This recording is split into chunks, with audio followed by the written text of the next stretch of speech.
So this is the psychology of sleep. Sleep was the one of the most interesting topics we covered in AP Psych this year. So I thought I might do my project furthering on, kind of summarizing what we learned and some other really cool things that I learned on researching sleep.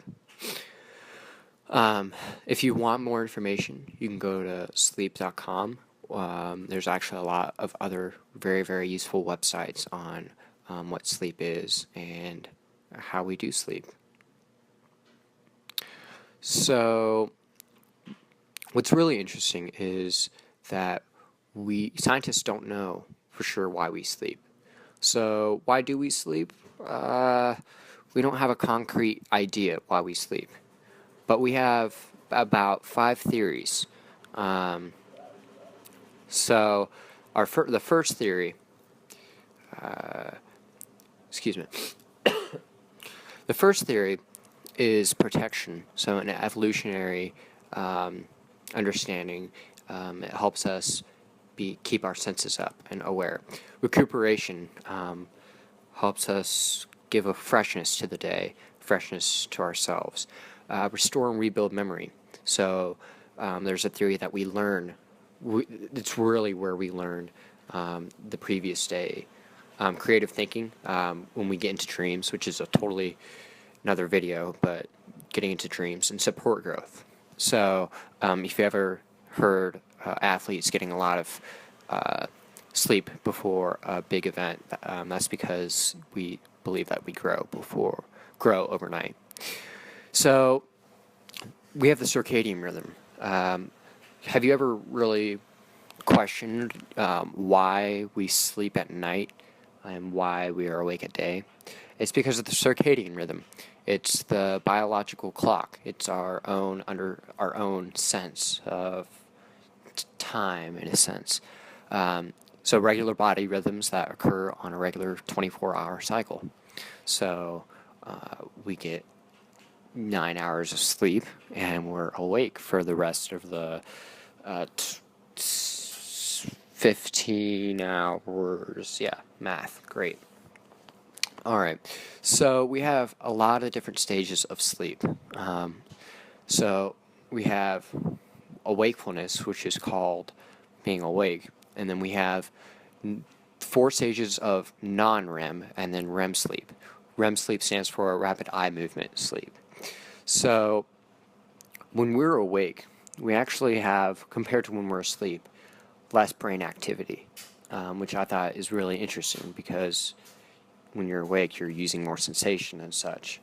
But actually, we have a lot less brain activity, as you can see by the chart so far.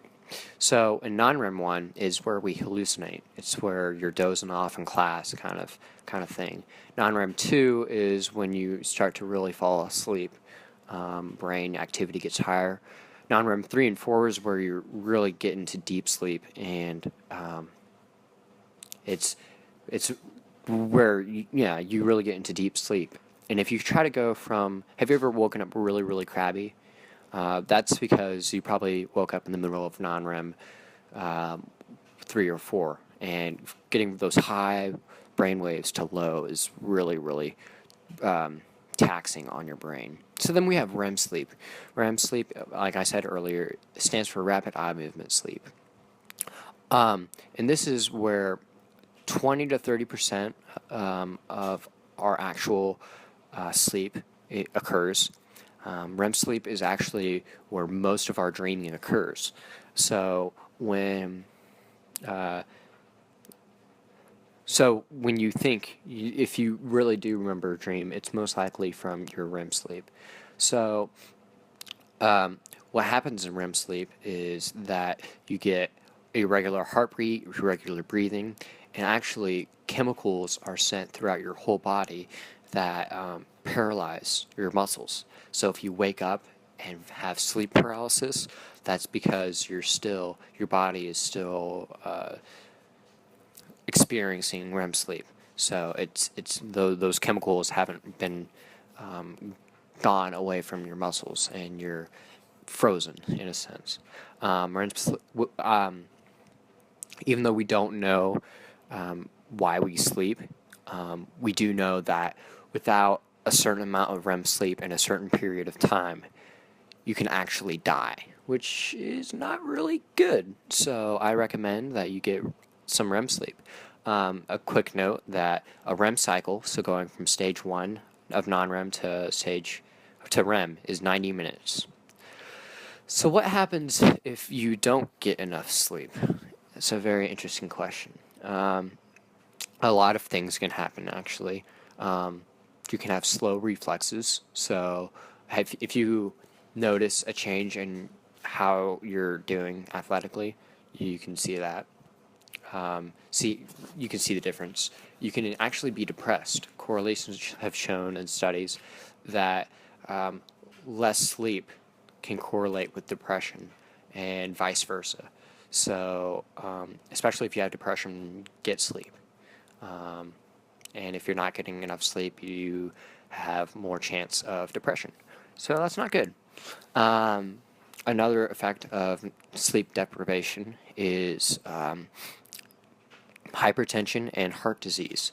So over time, over a span of, I'd say, 15 to 20 years, if you're not getting enough sleep, you have high blood pressure, and that high blood pressure can create blockage in your arteries, and that can eventually make you die. So essentially, sleep is very good for you, and if you don't get it, you can possibly die. Last, and the most obvious what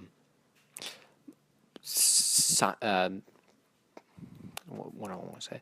Most obvious symptom of sleep deprivation, is irritability. I don't think there's ever been one day where if I haven't got enough sleep, I'm not irritated or crabby in the morning.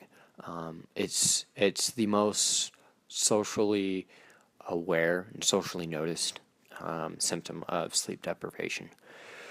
So again, I'm going to go over that a REM cycle is 90 minutes. So if you get 8 hours of sleep, which I'm about to put here on the board, if you get 8 hours of sleep, that's not good, because then that wakes you up in the middle of stage 3 or 4 of non-REM, and that makes you crabby. So 7 or 9 hours, or 5 to 6 cycles, is really what you want to get for a good night's sleep. Obviously, 6 or 7 cycles is really good for you, but a good 5 to 6. So again, for more information, go to www.sleep.com, and I hope you like this video.